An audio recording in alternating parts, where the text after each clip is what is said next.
Who dares defile the armies of the Lord God? I said, who dares to defile the armies of the Lord God? There was a different kind of silence in the valley of Elah. Definitely this is not Goliath. Because for 40 days they were only dancing to the tunes in the voice of the giant dude. At 2.9 meters he stood. Someone who would take a nap on your apartment like the way you lean and sleep on your study desk now. Imagine that on your average roof now. Who could? Who should?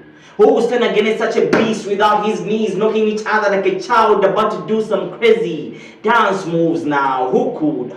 Who should? Who will stand against such a beast putting his entire lineage on a verdict of continuous slavery? Everybody looked at the young kid who was probably 16, at 1.5 meters tall but shorter than the height of an average soldier in awe. They guessed, is this kid being silly and practicing some mockery? Because if this is real, this can never be some mere bravery. Can one stone change fate and history? As the weight of a nation's existence lays in one hand of a beam balance and the stone in the other, I ask again, can one stone change fate and history? Or maybe this is all but a mystery. Allow me to take you back to the ancient days as we unravel this big story. Hey David, said Eliab. What are you trying to do? Said Eliab. You see, I know the craziness, the wickedness, the prideful nature of your little heart, leaving the few sheep in the wilderness. You're trying to come and fight this giant. You're trying to chase for self-glory. You're not even a knight. You think of us as fools, mate, said Eliab.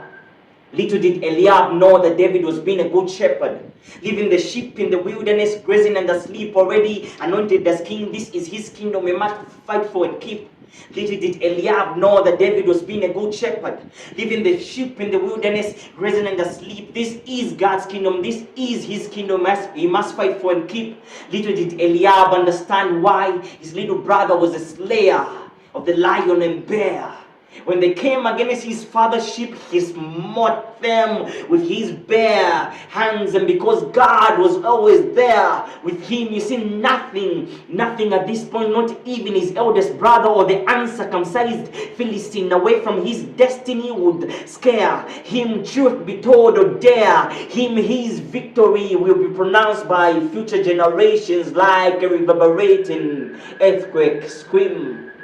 As their hearts melted for those 40 sunny days, I'd ask you this question: would you and I scream, or would hear the sweet small voice saying, be still and know that I am God?